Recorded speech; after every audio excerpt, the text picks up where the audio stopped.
আগেরগুলো আমার দেখা হয়েছে 3টা। প্রত্যেকটা আমি নিজে এনজয় করে শুরু করবো আমরা।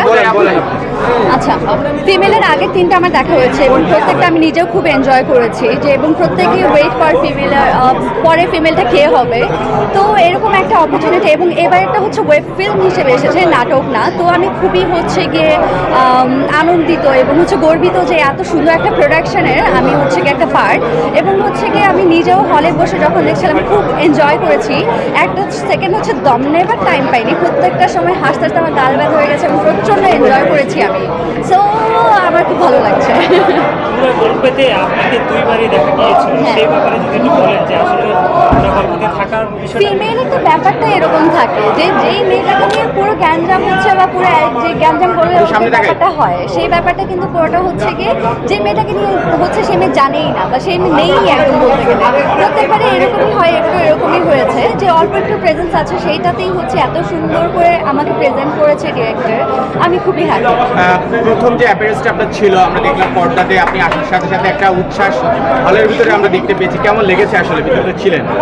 আমি খুব এনজয় করেছি পুরোটা সময়, এবং হলের প্রতিক্রিয়া আমার খুবই ভালো লেগেছে, খুব এনজয় করেছি। একটা ডায়লগ ছিল হ্যাঁ, এটা কতটাই এনজয় করেছেন? এই ডিস্টিং কথাটার মানে কি আমার জানা নেই, কিন্তু হচ্ছে গিয়ে মনে হচ্ছে আপাতত এটা আমার নাম হয়ে গেছে, কারণ প্রত্যেকে ডিস্টিংই বলছে আমাকে দেখলে। শুটিং সেটের মধ্যে ডিস্টিং শব্দটাকে পরে উচ্চারণ হয়েছিল কিনা? না, শুটিং এর সময় তো আমরা সবাই এত গরমের মধ্যে কাজ নিয়ে ব্যস্ত ছিলাম, ওইরকম আমরা ওই শব্দটা ইউজ করা হয়নি। তখন কি বুঝতে পেরেছিলেন যে এটা এত জনপ্রিয় হবে বা এমন উৎসব? ফিল্ম তো প্রতিবারই অনেক জনপ্রিয়তা পায়, সো আর এবার হচ্ছে ওয়েব ফিল্ম হিসাবে আসছে, সো অবভিয়াসলি জনপ্রিয়তা পাবে, সেটা আশা করা হচ্ছে। আপু, কিছুদিন আগে আপনার একটা সিনেমা মুক্তি পেয়েছে, দারুণভাবে প্রশংসিত হয়েছে এবং বাইরে থেকেও পুরস্কার পেয়েছে। সেক্ষেত্রে আগামীর পরিকল্পনা কি আসলে, বা আগামীর কি কাজ আসছে সিনেমা বড় পর্দা কেন্দ্রিক যদি বলতেন? বড় পর্দায় আমার আরও দুটো সিনেমা করা হয়েছে, সেগুলো হচ্ছে গিয়ে রিলিজ হবে। এখন আমি এক্স্যাক্ট ডেটটা জানি না, তারা নিজেদের মতো করে হচ্ছে গিয়ে অ্যানাউন্স করবে। আই থিঙ্ক একটা হচ্ছে মোস্তাফিজুর রহমান মানিকের সিনেমা, আর একটা হচ্ছে গিয়ে SM কাইয়ুম ডিরেক্টর। আর এছাড়া ওটিটিতে আর কোনো ব্যস্ততা আছে কিনা? ওটিটিতে এখন আপাতত দেওয়ার মতো কোনো নিউজ পাচ্ছি না।